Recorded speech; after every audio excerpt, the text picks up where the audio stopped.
A seismic political shift. VisualPolitik fans, this is how we can describe the enormous political upheaval that has taken place in Colombia, a country that has just faced one of the most important elections in its history. Even before the first round, all polls indicated that for the very first time, a clearly left-wing project, very left-wing, could become the favourite choice of Colombians. And you know what? That's exactly what happened.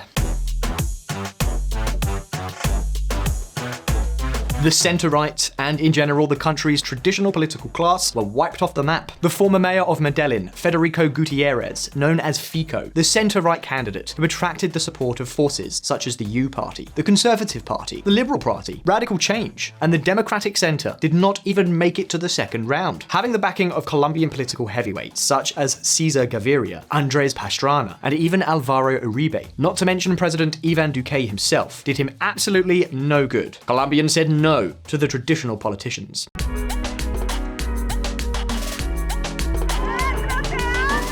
And so, Gustavo Petro, the scourge of the right and one of the icons of the current Latin American left, won the first round. And yet, perhaps he did it in a very different manner from what was expected. That Rodolfo Hernandez, an independent candidate, struck such a blow to Federico Gutierrez, or Fico, is something that could become his worst nightmare.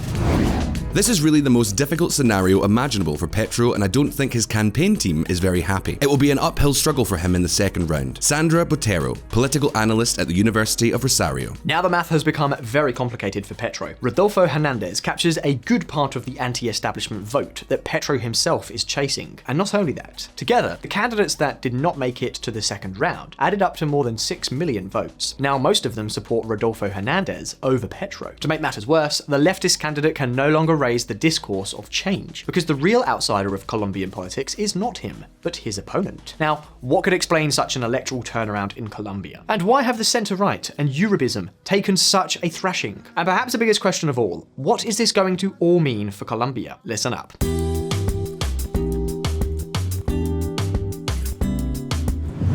The end of an era. Over the past few decades, Colombia has been something of a rare bird in Latin American politics. Let's just say that we're talking about a country that has usually got its own way and has been immune to the fashions of the region.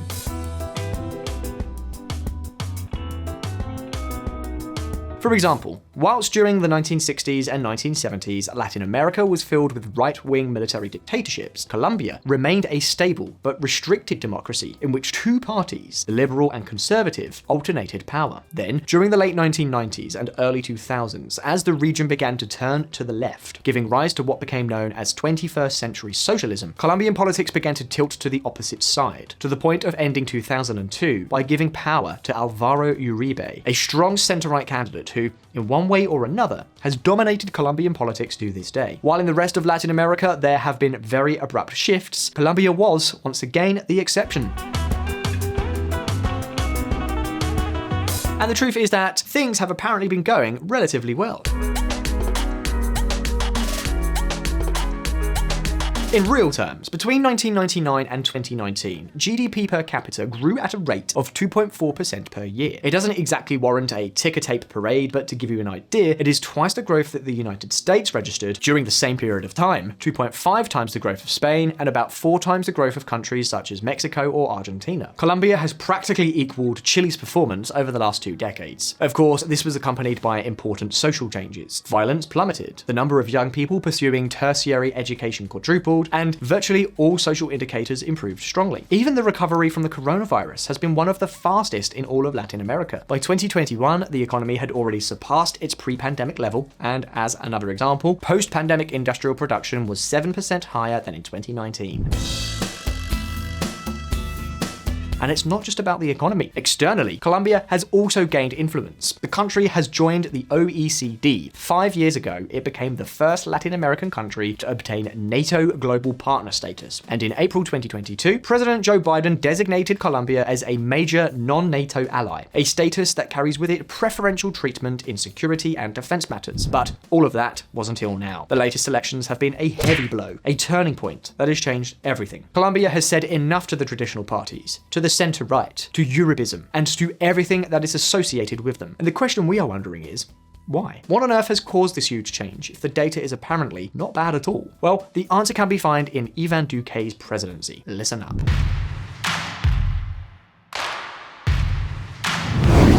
cursed president. Ivan Duque ran for election with great promises of change, transformation, and modernization of the Colombian economy and society. However, the truth is that we could almost say that his mandate has been cursed. Over his 4 years in office, Colombia has endured a pandemic, a Category 5 hurricane, the largest social unrest in 70 years, an unprecedented migration crisis, and even an international energy and food crisis. It could not have been more difficult. Evidently, escaping from this was a very, very complicated mission. So, President Duque's approval rating at the time of the elections was a very poor 28%, while 85% of Colombians believe that the country is heading in the wrong direction. Of course, the president did not start off on the right foot either. This was partly his own fault, and also because the opposition did not let up. In 2019, demonstrations and protesters flooded the streets of the country, denouncing the president's intentions to privatize public companies, reduce the minimum wage for young people, and reform the pension system to give influence to the private sector. The president's lack of response, negotiation skills, and leadership ended up freezing any program for change. In 2020, the protests returned against police brutality, and then in 2021, the Duque government presented, without much explanation or consensus, a tax reform to raise the income tax on the middle classes and the VAT on basic goods in order to reduce taxes on productive activity. The reform could have made sense, but the matter was handled so badly that it set the streets on fire again. And in the end, Duque himself ended up doing basically the opposite, passing another tax reform that basically raised corporate taxes from 31% to 35%. Exactly the opposite of what he had been advocating for years. So in the end, no change in the economic model. Then another slippery slope was violence and security, another of Duque's big promises. And things couldn't have gone worse for him in that department either. Clearly, Colombia has not returned to the levels of violence of the late 1990s and early 2000s, but things have not been going well. The country is in an absolutely dramatic situation due to the security problems that exist, both in terms of the armed conflict and security in the cities. Camilo Pritero, Associate Professor in the Department of International Relations at the Pontificia Universidad Javonera in Botoga. During Duque's term in office, violence has been exacerbated by the growing activity of drugs gangs, FARC dissidents, and the ELN. To give you an idea, between 2019 and 2022 alone, 835 social and neighborhood leaders were killed across the country. At the same time, combat actions by armed groups skyrocketed again. Check it out. And if we add to all this the effects of the pandemic, we can get an idea of why Duque has ended up with such a low approval rating. Of course, it's not all his fault, far from it. The fact that the Colombians have stomped their feet so loudly also has a lot to do with this. Check it out.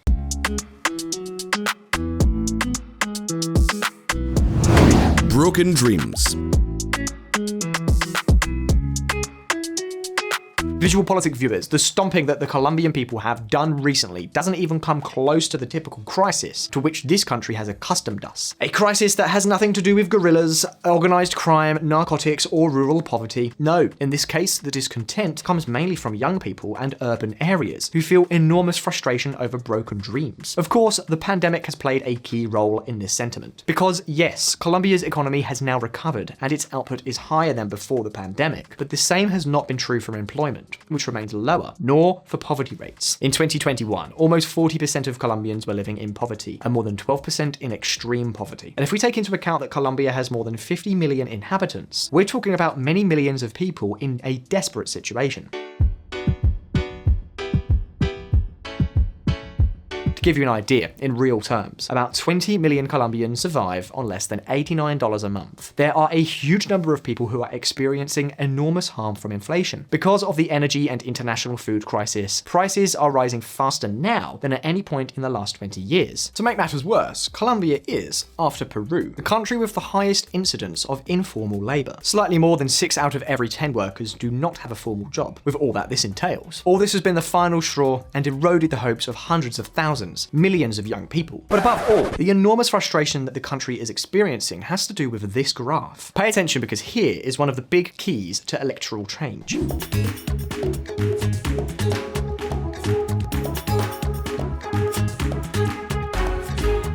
Over recent decades, Colombia has made many advances, but the social elevator simply does not work. Neither in the countryside, where 80% of agricultural land is still in the hands of 1% of landowners, nor to a large extent in the cities. In Colombia, if you are born poor, you will most likely be poor, and so will your children, grandchildren, and even your great-great-grandchildren. And it has been proven that the lack of evolution is one of the major fuels for anger and social discontent. You could say that during the last few years, the balloon of a supposed Colombian dream has been well and truly popped. It is the broken dream that has led Colombians to say enough is enough. Because when you feel you have nothing to lose, voting for revolution, drastic change, or simply against the elite is seen as a much more reasonable option. But having said that, the question is, what now? Listen up. The new Colombia. Petro looked very happy. Known as Orellano, or Andres, during his time in the M19, this former guerrilla turned economist is still very left-wing, and faced with all of Colombia's problems, he saw big opportunity. He was one of the great promoters of the protests that flooded the Colombian streets during the last few years, and of course, he ran for election with promises of all kinds. Free higher education, guaranteed public jobs for the unemployed, more spending on healthcare and higher pensions. All of this while promising to put an end to new oil and gas exploration and to pass a huge tax reform so that the entire bill will be paid only by the highest incomes, especially the 4,000 wealthiest people in Colombia. So what's the problem? Well, basically, the math doesn't add up. According to Petro, his tax reform will raise between 50 and 65 trillion pesos, or 13 to 17 billion dollars. Well, his main promises alone are estimated to cost more than twice that amount. So what do you want me to say? Everything indicates that we are looking at the same old story that consists of a blank check to win votes, but then there are no funds. And if we add to this the fact that Petro also wants to distance himself from Washington, raise tariffs, and renegotiate free trade agreements. Even though these have boosted Colombian exports, it is not surprising that the central bank itself has begun to detect capital flight before the elections. One moment, however, Petro suddenly has another problem.